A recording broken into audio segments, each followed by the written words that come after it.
नमस्कार, बहुत बहुत स्वागत है आपका यस तक डिजिटल न्यूज टीवी पर। खबर मध्य प्रदेश के रीवा जिले से है, जहां विधायक मनगवा नरेंद्र प्रजापति विभिन्न कार्यक्रमों में शामिल होने के बाद पत्रकारों से चर्चा करते हुए कहा, प्रशासनिक कसावट लाने के लिए पुलिस थाने में समीक्षा बैठक की गई। स्पष्ट तौर पर थाना प्रभारी वर्षा सोनकर को निर्देशित किया गया। नशा मुक्ति अभियान निरंतर चल रहा है, इसे रोकने के लिए प्रयास किए जाने के संबंध में आवश्यक दिशा निर्देश दिए। इस मौके पर भाजपा के पदाधिकारी, जिला कार्य समिति के सदस्य जगजीवन लाल तिवारी, भाजपा मंडल अध्यक्ष नवंबर सिंह, संयोजक विधानसभा संजय द्विवेदी, शत्रुघ्न द्विवेदी, युवा मोर्चा अध्यक्ष निखिल सोनी, महेंद्र तिवारी, लवकुश गुप्ता, विष्णुदेव कुशवाहा आदि लोग मौजूद रहे। इसके पूर्व विधायक प्रजापति ने नगर परिषद में आयोजित कार्यक्रम में शिरकत देने के बाद भाजपा मंडल के पदाधिकारी की आवश्यक बैठक के लिए संगठन के संबंध में विचार विमर्श किया गया। आज मनगांव में आपका विभिन्न कार्यक्रम में आप शामिल हुए, जिसमें जो है आप थाना भी गए थे और वहाँ विभागीय समीक्षा बैठक में आपने गाइडलाइन दिया है। क्या आपने गाइडलाइन दी है? आपके चैनल के माध्यम से प्रथमतः तो सभी को सादर वंदन, अभिनंदन। और जैसा आपने प्रश्न किया कि मैं थाने में आज गया था, नई टीआई श्रीमती वर्षा सोनकर जी का अपॉइंटमेंट हुआ है वहाँ पर नई थाने में, तो उन्हीं से थोड़ा सा विचार विमर्श करने के लिए मैं गया था। और वहाँ पर मैंने यही बोला है उनको कि जिस प्रकार से लॉ एंड ऑर्डर अभी तक मनगांव में चला, उसको आपको सुधारने का काम करना है।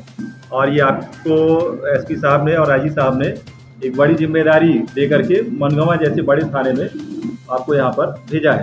तो मैंने यही सब बातें सम्मानीय टीआई वर्षा सोनकर जी से मैंने बात की है। दूसरा सवाल ये है, कुछ दिन पहले गढ़ में जो है बाउंड्री वॉल गिरने से हादसा हुआ और 4 छात्रों की जो है मौत हो गई।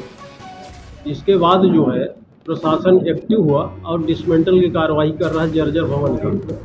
ये क्या बच्चों की शहादत केवल मजाक बन के रहेगा कि वास्तविक तौर पे जर्जर भवन गिराए जाएंगे?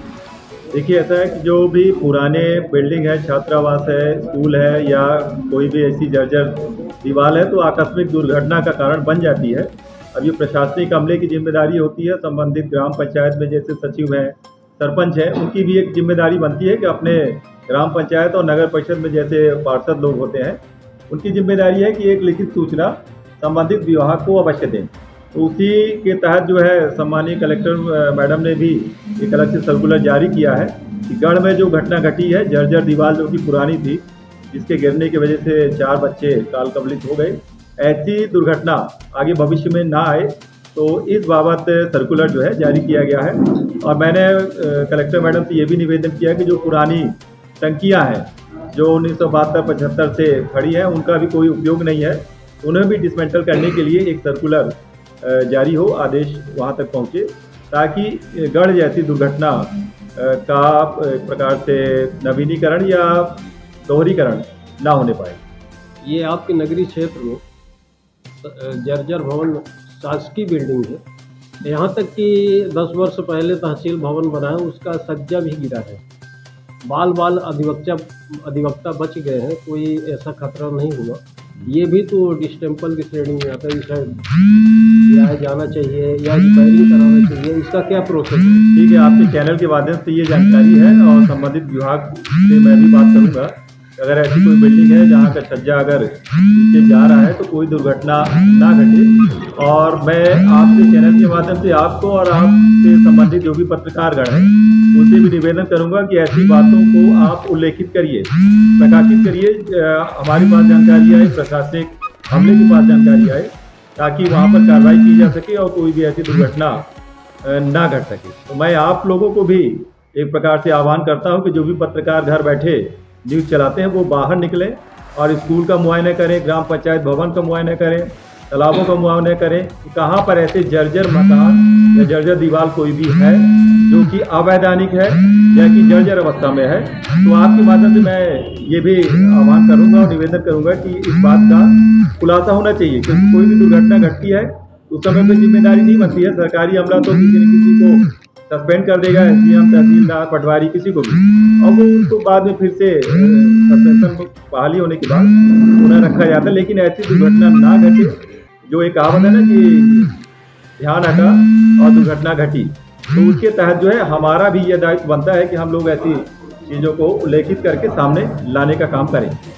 ये 4 कमरे और 200 बच्चे गढ़ का ये एक उदाहरण है जो गंभीर हादसा हुआ है। पूरे मध्य प्रदेश में तो हल्का मच गया, सागर में भी हुआ। सागर के एसपी कलेक्टर को तत्काल हटा दिया गया, लेकिन टू सेम वही घटना है। यहाँ के एसपी कलेक्टर के विरुद्ध राज्य सरकार ने कार्रवाई क्यों नहीं की? मैंने कहा ना कि किसी अधिकारी को हटा देने से कोई हल नहीं निकल रहा है। जहाँ पर कोई भी ऐसा आक्रोश रहता है, सीधे तौर पर जिम्मेदार अधिकारी रहते हैं, तो ये प्रशासनिक एक प्रकार से प्रक्रिया होती है कि जो आम जन है उनका आक्रोश ज़्यादा ना बढ़े और उनको जो है अपदस्थ किया जाता है, जबकि उनकी डायरेक्ट कोई जिम्मेदारी नहीं बनती है। जैसे आप स्कूल का यहाँ पर उल्लेख कर रहे हैं, जो गढ़ विद्यालय है, गढ़ विद्यालय का संचालन किन नियमावली के तहत हो रहा था, उसकी जाँच करवाई जा रही है। संबंधित वहाँ पर उस दौरान डीओ साहब भी थे, डीपीसी भी थे, उन्होंने उस स्कूल का पूरा चेकअप कराया है कि किन मापदंडों के चलते वह विद्यालय संचालित हो रहा था। ठीक इसी प्रकार से अन्य विद्यालयों की भी जांच की जा रही है कि वो क्या उन सही मापदंडों का पालन कर रहे हैं या नहीं कर रहे हैं। एक और महत्वपूर्ण है, जो पत्रकार प्राथमिकता के साथ खबर चलाते हैं, चाहे भ्रष्टाचार का मुद्दा हो या फिर जनहित का मुद्दा हो, लेकिन कुछ दिन पूर्व आपके अनुशंसा पर कुछ पत्रकारों के खिलाफ मनगवा थाने में कार्रवाई के लिए सुपुर्द किया गया। ये इसका प्रयोजन क्या था? इसका प्रयोजन ये था, मैं बैठक में गया था और वो बैठक एक दिन क्या है कि कैंसिल हो गई थी। कैंसिल होने का कारण था कोई एक व्यापारी का बालक जो है उस दिन देहावसान हो गया था, गुजर गया था, तो उस बैठक को तात्कालिक कारणों के चलते कैंसिल किया गया था। तभी मैं नगर परिषद में आया था, सीएमओ साहब से बैठ करके चर्चा भी हुई थी अन्य विषयों पर, और एक प्रपत्र जो 2022 का था, जिसके तहत कोई भी बैठक के लिए बैन लगाने की बात हमारे संज्ञान में आई। तो अब उसी 2022 के प्रपत्र के आधार पर वर्तमान में की गई बैठक को मना करना न्याय संगत और तथ्यपरक नहीं था। वो संबंधित वहाँ के जो पार्षद लोग थे, उन लोगों ने मुझे वो ज्ञापन दिया और मैंने त्वरित तौर पर लिख करके पुलिस के लिए निर्देशित किया कि यदि तथ्य विहीन कोई भी जानकारी है तो ऐसे लोग जो खबरें चलाते हैं